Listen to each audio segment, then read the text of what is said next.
ফেনীতে বন্যার পানি কমলেও দুর্ভোগে ৩ উপজেলার ৭টি গ্রামের লাখো মানুষ। কাঁচা পাকা সড়ক তলিয়ে যাওয়ায় অনেকটাই যোগাযোগ বিচ্ছিন্ন। দুর্গত এলাকায় দেখা দিয়েছে শুকনো খাবার ও বিশুদ্ধ পানির সংকট। কুমিল্লায় বেড়েছে গোমতী নদীর পানি। জেলার ৯টি উপজেলায় বর্তমানে ৬৩,৮৬০ পরিবার পানিবন্দী এবং দুর্গতদের জন্য আশ্রয় কেন্দ্র খোলা হয়েছে ৪৬৬টি। বিস্তারিত জানাচ্ছেন জীবন আহমেদ। ফেনীর চারদিক শুধু পানি আর পানি। নিচু এলাকার মানুষের দুর্ভোগের যেন শেষ নেই। অনেকে আশ্রয় কেন্দ্রে ঠাঁই নিয়েছেন, আর যারা যেতে পারেননি তারা পানির সাথেই লড়ছেন। মৌসুমের সর্বোচ্চ বৃষ্টিপাত হয়েছে ফেনীতে। টানা বৃষ্টি ও পাহাড়ি ঢলে মুহুরী, কহুয়া ও সিলোনিয়া নদীর বন্যা নিয়ন্ত্রণ বাঁধের ২০টি স্থান ভেঙে ৩ উপজেলার ৬০টি গ্রাম তলিয়ে যায়। তবে আসার কথা হলো, বানের পানি নামতে শুরু করেছে। নদ নদীর পানিও বিপদসীমার নিচে। গরম পানি উঠেছে, বাইরে গেছি আমরা যা জিনিস লই আরে অল্প মাছ বানা লই কাপড় চোপড় লই আরে বাইরেছি। আমার ঘর বরাবর আমার ঘর সহকারে নিয়ে গেছে। আমার এখানে একটা দোকান করছিল, এটাও নিয়ে গেছে। দুর্গত এলাকায় ত্রাণ সহায়তা দেয়া হচ্ছে বলে জানিয়েছে স্থানীয় প্রশাসন। উদ্ধার তৎপরতা, ত্রাণ কার্যক্রম, এখানে কিন্তু বেশ কয়েকটি বহুমাত্রিক ম্যানেজমেন্ট আছে। শুধু সার্বক্ষণিক একজন উপজেলা নির্বাহী অফিসার তো ত্রাণ নিয়ে যাবেন না। কুমিল্লায় বৃষ্টিপাত অব্যাহত রয়েছে, বাড়ছে গোমতী নদীর পানি। এতে নদীর দুই পাশের নিচু এলাকা তলিয়ে গেছে। নোয়াখালীতে বন্যা পরিস্থিতি অপরিবর্তিত রয়েছে। জেলার ৯ উপজেলার নিচু এলাকা তলিয়ে আছে।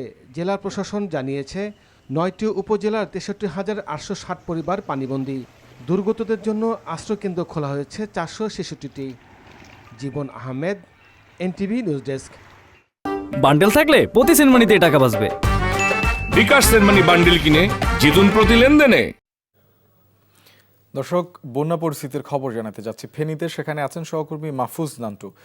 মাহফুজ, নদী রক্ষা বাঁধগুলো মেরামতে কি ব্যবস্থা নিয়েছে পানি উন্নয়ন বোর্ড? সবশেষ বন্যা পরিস্থিতি সম্পর্কে আমাদের জানাবেন। শোভন, আসলে নদী রক্ষা বাঁধ নির্মাণের জন্য প্রশাসন বা পানি উন্নয়ন বোর্ড কী ব্যবস্থা নিয়েছে সেটি এখনও স্পষ্ট না।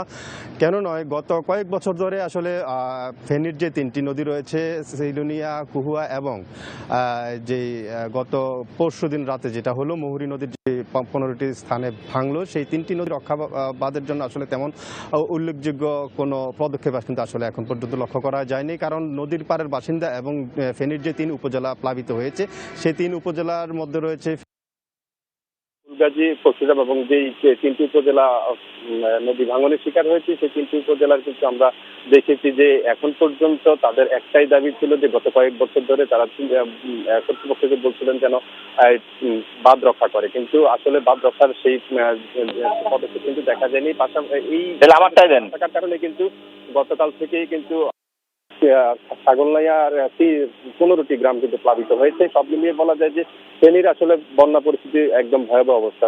আর এদিকে আগরতলার থেকে যে পানিগুলো আসছে, সেই পানিগুলো মূলত নদীর দুকুল ছাপিয়ে কিন্তু এই 3টি উপজেলায় প্লাবিত হয়েছে। এখন পর্যন্ত সকালে আমরা যে খবরটি জানলাম, জেলা প্রশাসন উদ্ধার সহযোগিতা এবং উদ্ধার তৎপরতা চালিয়ে যাচ্ছেন। তবে সেখানে সাধারণ মানুষের কথা হচ্ছে যে তাদের ত্রাণের চেয়ে তাদের নদী রক্ষা বাঁধগুলো যেন তৈরি করা হয় না, কারণ এই বাঁধগুলো যেন তৈরি করা হয় না। কারণ এই নদী রক্ষা বাঁধগুলো তৈরি করলে তাদের প্রতি বছরই কিন্তু তাদের ঘর বাড়ি ছেড়ে আশ্রয়কেন্দ্র আসতে হতো না। এখন তারা আশ্রয়কেন্দ্রের চেয়ে বেশি তাদের চিন্তার কথা হচ্ছে যে নদী রক্ষা বাঁধগুলো যদি তৈরি করা হতো, তাহলে তাদের কিন্তু এখন নিরাপদভাবে বাসায় থাকতে পারতেন। শোভন। দর্শক, আমরা জানছিলাম বন্যা পরিস্থিতির খবর। বান্ডেল থাকলে প্রতি সেনমানিতে টাকা বাঁচবে। বিকাশ সেনমানি বান্ডেল কিনে জিতুন প্রতি লেনদেনে।